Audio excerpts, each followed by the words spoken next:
সায়নবাবু, আজকে কোন মামলা এবং কি জাজমেন্ট আসবে? আজকে তৃতীয় দিনের শুনানি ছিল। এর আগের প্রথম দিনের শুনানি করেছিলেন বিচারপতি অমৃতা সিনহা, তারপরে বিচারপতি বিশ্বজিৎ বসু, এবং আজকেও বিচারপতি বিশ্বজিৎ বসু যে মামলা শুনেছেন দিনহাটা ওমেন পুলিশ স্টেশন চাকরির প্রতিশ্রুতি দিয়ে জোর করে ইন্টারভিউয়ের নাম করে যে ধর্ষণের ঘটনা, পরবর্তীকালে তাকে খুন করতে চাওয়ার ঘটনা, এবং তার পরবর্তীকালে তার সাগরেদদের মাধ্যমে আরেকটি ঘটনা ঘটায়, যা নিয়ে টোটাল দুটো এফআইআর দিনহাটা ওমেন পুলিশ স্টেশনে রয়েছে।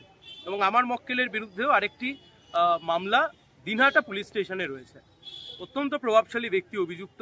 সেখানে প্রথম হেয়ারিংয়ে বিচারপতি অমৃতা সিনহা তিনি ইন্টারভেন করে বলেছিলেন যে পুলিশি নিরাপত্তা দিতে হবে। এসপিকে ডাইরেকশন দিয়েছিলেন পুলিশি নিরাপত্তার জন্য, এবং নো কোয়ারশিপ স্টেপস, অর্থাৎ পিটিশনারের বিরুদ্ধে পুলিশ কোনো রকমের কোনো স্টেপ নিতে পারবে না।